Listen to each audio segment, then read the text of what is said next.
Good morning. It's Friday, January the 16th. I'm Will Puckett. Thanks for joining us for Catch Up Quick. We begin with a man accused of firing shots at officers during a standoff in Cosby. The Cocke County Sheriff's Office says deputies responded to Canton's Grove Road on Thursday.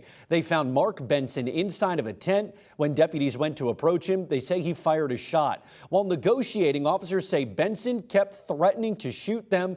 SWAT members throwing flashbangs, firing gas inside the tent to bring him out.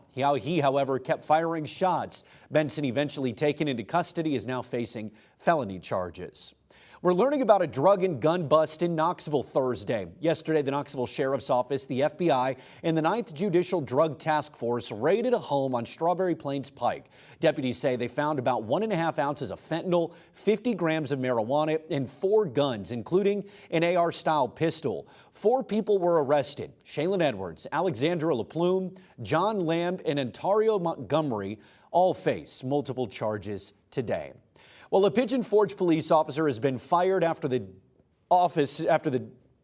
for violating the code of conduct. Now, the department says it comes after an investigation into his communication with an underage girl. That investigation centers around patrol officer David Stinnett. Pigeon Forge police telling us in August they found out patrol officer David Stinnett was in communication with an underage girl that he had met while on duty. He was placed on administrative leave with pay as the TBI investigation was underway. A grand jury later declining to indict Stinnett after the DA's office presented their findings. After an internal investigation with the Pigeon Forge Police Department, Stinnett was fired for violating the code of conduct. We'll take a look at this. This is from late last night at mile marker 341 near Rockwood on Interstate 40 East after a semi-truck crash. TDOT's Mark Nagy saying the truck spilled rolls of paper and solar panels onto the roadway, and the cleanup was extensive. That stretch of road was closed for hours for that cleanup and reopened just after 7 o'clock this morning. Now another major crash on Interstate 40 West, this time a massive pileup outside of Cookeville. Tennessee Highway Patrol saying as many as 30 cars were involved in different crashes on a 5-mile stretch. Officials say several people are hurt, including a TBI agent. Even though there was snow, TDOT says the weather is not to blame for these crashes particular. Well, after 20 years, Honor Air's final flight will be this April. For the thousands of veterans who have flown, the experience has been one rooted in honor, remembrance, and gratitude. The founder and president of Honor Air Knoxville, Eddie Manis, says fewer veterans have been signing up for flights, which means they're no longer necessary, it seems. But for the veterans who were able to experience the program, like Marilyn Childress, they say it left a special mark in their lives. Childress, serving in the Vietnam era in the Navy from 1972 to 1975. She says she didn't feel welcomed after her service, but after her 2 trips on an Honor Air flight, once for herself and another time as an escort, she says she now feels the love. I have never been so proud to be a veteran because of the way they treat you and the opportunity to go and see our national capital and the way that we got to do it. Now, the nonprofit has helped send more than 4,000 veterans on 38 flights to D.C., but this group is taken off for the final time this April. The last day to register is Monday, February the 16th.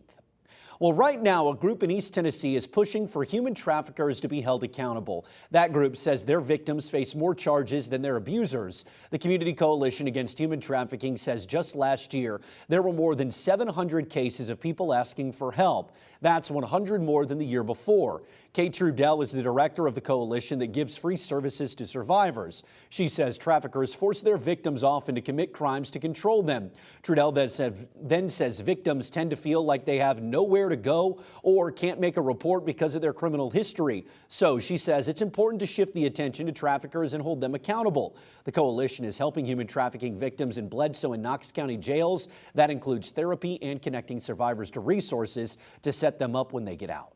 Help them recognize that just because they have a criminal history doesn't mean they're not someone worthy of support and care and help for the victimization that they've experienced.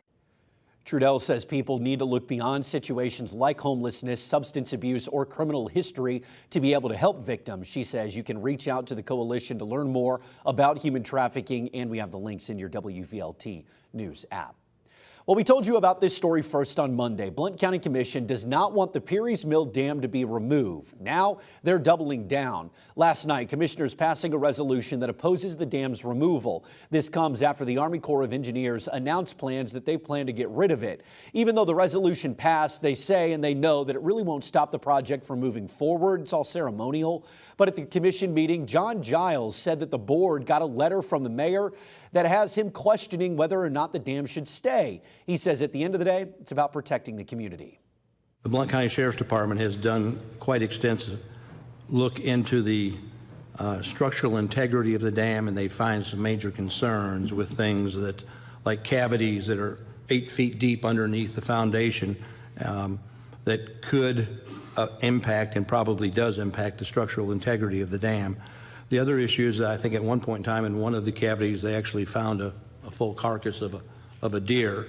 That's just how large some of these cavities are. Also, low-head dams are known to be notoriously dangerous. Peary's Mill has been the site of several deaths over the past couple of years. Now, again, the resolution doesn't change anything, and the commission knows that. The dam is still years, though, from fully being removed by the Army Corps. Your First Alert forecast with meteorologist Kyle Granger. And we've had some of those snow showers over the past, say, 24 hours, and you can see some of that accumulation, especially in the higher elevations. Look at the Three Sisters there, kind of shining brightly over Sevier County here for the rest of the afternoon with some snow-covered mountaintops there, and of course back over into Shields Mountain as well. So looking at temperatures right now, we're at 29 in Crossville to 24 in Pigeon Forge, 26 Knoxville. Oh, cold out in Washburn at 25. Yes, we've got a few flurries passing by right along the Tennessee-Kentucky border, moving into parts of Wise County in southwest Virginia and in Sevier, Blount, and Cobb counties as well. After that, we're left with a clearing sky, so look for the sunshine building in for parts of the middle part of the day. The afternoon, the clouds start to reemerge. Oh, and hold on to your hats. Yes, we've got winds gusting 25 to 30 miles per hour through the day on our Friday. It doesn't die down very much into the evening hours as well. The forecast where you live, we have the sunshine middle part of the day. Here's 4 o'clock, starting to see the clouds. Some rain opportunities inching closer. 47 Knoxville to 46 in Pigeon Forge. How about Kingston at 46 as well, and Crossville at 45. So we're in the 40s today, back into the 30s tonight. So this is Knoxville at 35. We're going to watch the temperature very closely here into the overnight hours. We have some areas that could see some mountain elevations with snow, and I think that happens in areas like Oliver Springs in this little corner of Anderson County over into Wartburg, parts of Scott County and Campbell County as well, and some of the higher mountain peaks, parts of Jamestown, Crossville across the plateau. The rain settles in for Knoxville with some heavy downpours 2 to 3 o'clock in the morning. Moving off to the east, of course, that transition happens into the mountains, and that little axis there from Williamsburg to La Follette to Crossville, but it's short-lived as the moisture moves on out of here. Cold air settling in behind it, just left with a few flurries and snow showers for the mountains over to Morristown and into the Tri-Cities. So that's what we're looking at, waking up tomorrow with that cold start. A few of the snow showers flying around, only into the mid-40s once again for the afternoon. Not much better on Sunday. In fact, we're in about a 10-degree difference there after starting off at 23 Sunday morning to 36 for the afternoon. MLK Day celebrations for the parades and marches around town going to be into the 20s for the most part for Monday morning. And then we have 30s, 40s, and back to close to 50 as we increase the rain chances going into Friday. Kyle, thank you.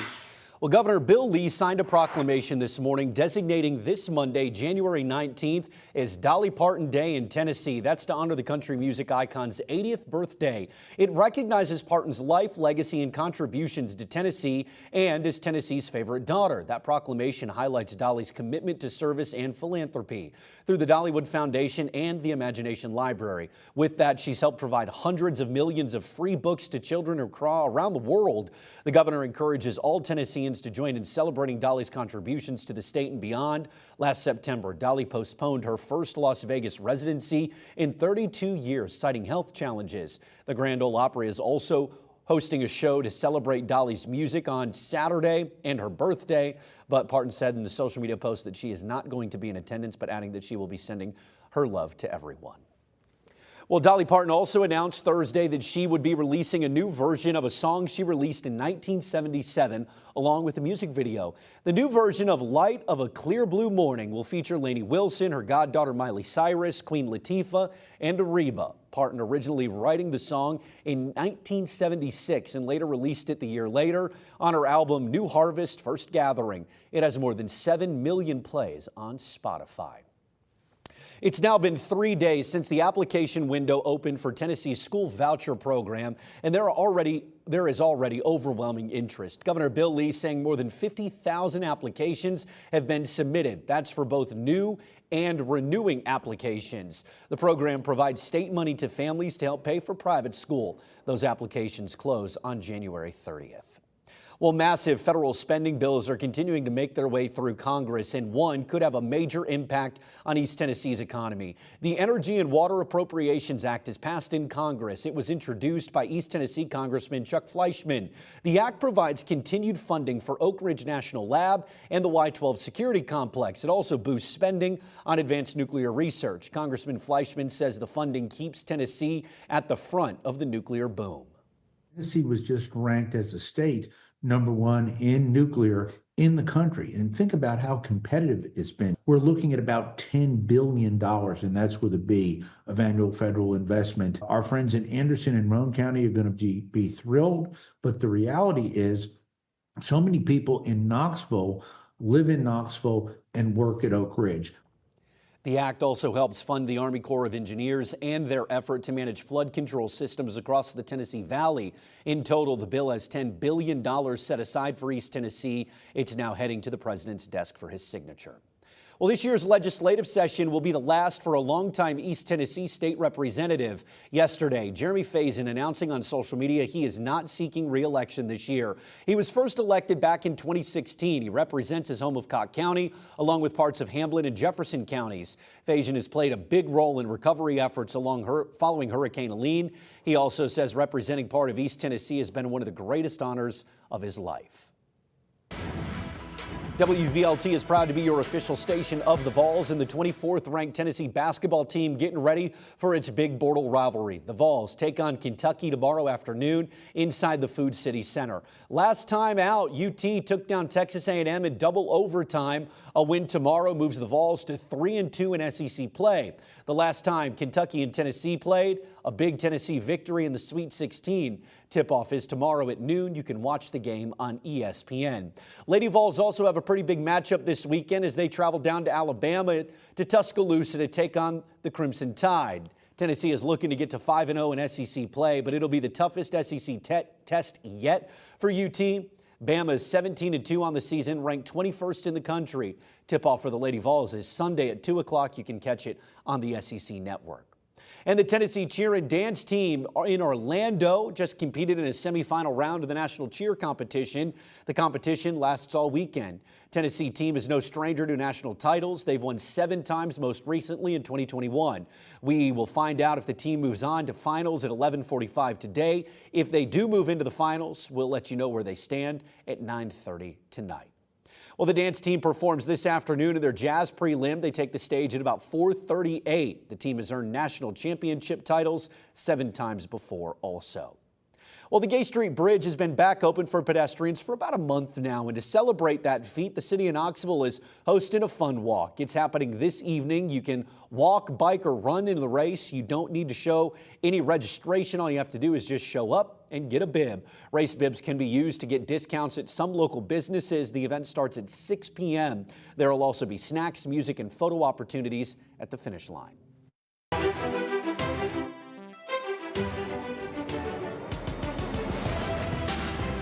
We the People, celebrating 250 years of America. Sponsored by Garza Law Firm. Well, we're highlighting historic facts leading up to our nation's 250th birthday.